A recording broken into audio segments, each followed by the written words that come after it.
Major story that we're watching today, of course, is the midterm election. Less than 3 weeks to go now. Our new NBC News Wall Street Journal poll finds that Republicans have the edge, but they are not walking away with this election. A combo of unusually low voter interest and high dissatisfaction with leaders in Washington has really become a volatile cocktail, as you might describe it, that makes the political environment more unstable and the results less predictable than might have been initially the case. Republicans have a 2-point edge among likely voters, 46 to 44%. That is more narrow than the 7-point advantage they had back in 2010, a wave year. In a wider poll of all registered voters, Democrats lead 46 to 42, meaning the election will come down to turnout. And in what's a worrying sign for Democrats, Republicans have a 12-point enthusiasm advantage. We've focused on this before, but the GOP still has to work to win this. Democrats are leading among registered voters in the top 11 Senate races, a reversal from a month ago when they trailed by double digits.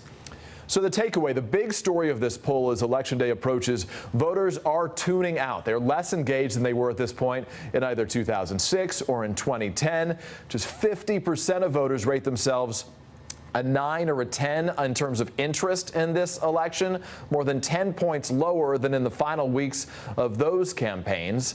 Though the public has a lot of doubt about the president, Americans are equally skeptical that anybody is going to be able to change things in Washington. Take a look at this. Just 42% approve of President Obama's performance.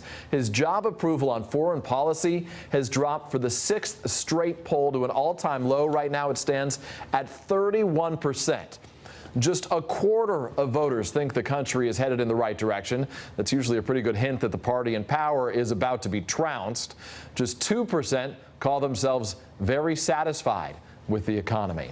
But it's not clear that voters believe Republicans are really a viable alternative. Just 27% of voters view the GOP positively. More voters support President Obama's agenda than the Republicans in Congress.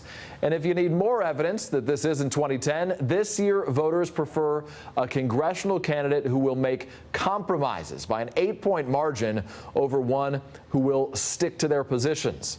And voters are putting incumbents on notice. Just 12% approve of Congress. That is an all-time low. When we asked respondents to give their leaders a letter grade, no one got higher than a C+. Joining me now is Chuck Todd, moderator of Meet the Press and NBC's political director. Chuck, this is a lot to swallow right now, so let's just start with voters tuning out right now, and that's obviously a broad issue here. Who does that stand to benefit? Well, look, it puts a premium on mechanics, is what that does. The lower the turnout, the more the idea of who's got the ground game and who's spending all this money and who's doing all these door knocks and who's got the boots on the ground and things like that, all of those cliches that you hear about when Election Day comes about get out the vote efforts. The lower the interest, the lower the amount of persuadables, the premium that gets put on that. So that's why it's, you know, in a situation like that, you got to think, well, maybe that's worth a point or two for the Democrats. Their ground machine, particularly in places like North Carolina, Iowa, Colorado, in particular, is better than the GOP's. So while the wind is blowing in the Republican direction, you could say mechanically it gives the Democratic advantage an opportunity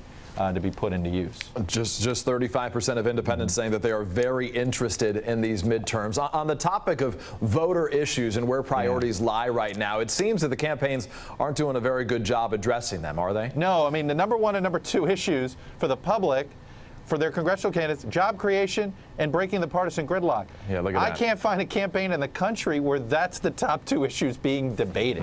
Right? I mean, it's nowhere near there. By the way, notice how health care has fallen. National security is rising up on that list. But those two issues over and above. Look, what this poll tells you is something we've seen for the last 4 or 5 years, frankly, with the American electorate. They're desperate to punish somebody in Washington, but they're afraid of rewarding the other party. Right? Because basically they've done that for three of the last 4 elections. They punished one party and rewarded the other. They didn't like the results, so then they punished that party and rewarded the other one.